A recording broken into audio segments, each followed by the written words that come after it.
For Act 2, we will explore the theater from medieval Japan and Europe and look at it during the Renaissance. No theater was brought to Japan from China along the Silk Road as early as the 8th century. As both a classical performance art and a form of storytelling, No is structured around song and dance to tell stories of legends and histories. It was popularized in the 14th century by Zeami during the Muromachi period. There were 4 main No troupes that were under the patronage of shrines and temples that traveled throughout Japan, performing the plays on wooden outdoor stages.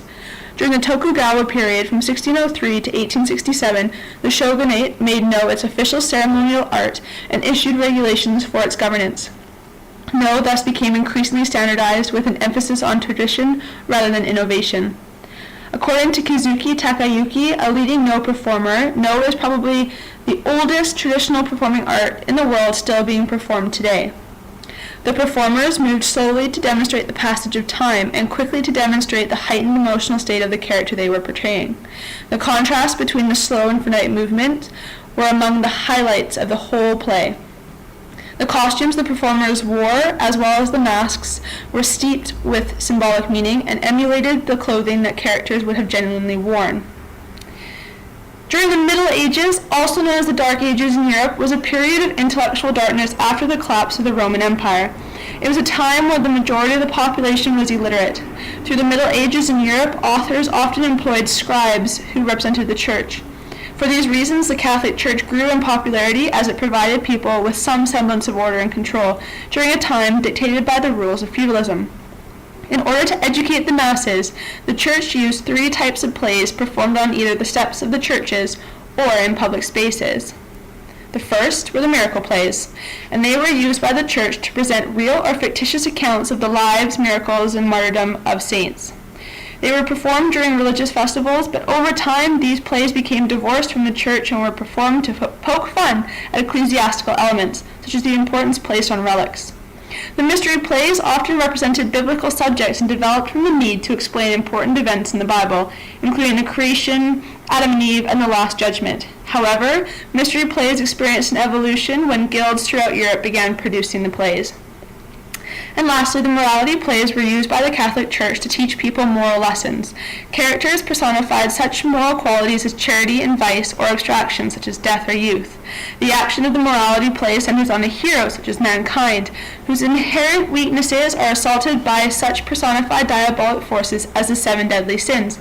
But the hero may choose redemption and enlist the aid of such figures as the 4 daughters of God: mercy, justice, temperance, and truth.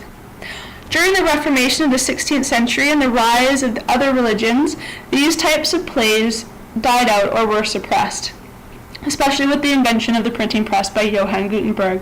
There was a shift in the minds of society, and professional players and playwrights dominated the stage with comedy, wit, and tragedies. The public preferred the secular productions given by touring companies. This gave rise to the plays and structure that would become popular during the Renaissance. Now, the Commedia dell'arte originated in Italy in the 16th century during the Renaissance and was characterized by unwritten or improvised drama. Although the actors would feed off the energy of the audience in their performances, the material, characters, relationships, and situations were chosen beforehand. The subject matter was concerned with disgraceful love intrigues, clever tricks to get money, or to outwit a simpleton. As this genre of performance grew in popularity, so did various traditions. There was always comic relief in the form of low-brow entertainment, so imitating women or consuming vast amounts of alcohol or food designed to make the audience laugh. The last play we'll choose is the proficient playwright William Shakespeare. He wrote plays from inspiration stemming from his observations of the world around him. He wrote tragedies and histories and comedies. The common themes in all his plays include appearance and reality, change, and conflict. Initially, these plays were written and presented for royalty, but over time these plays became more satirical in nature, and he made his plays accessible to the public to be performed in large theaters. Early English politicians gained what they knew about history from Shakespeare. Even though Shakespeare's plays were based on historical characters and events, according to Henry Malden, no one serious puts forward Shakespeare as a good historical authority. So, in conclusion, the theater provides a wonderful avenue for exploring cultural expression, commenting on society, and recounting history. created using Powtoon.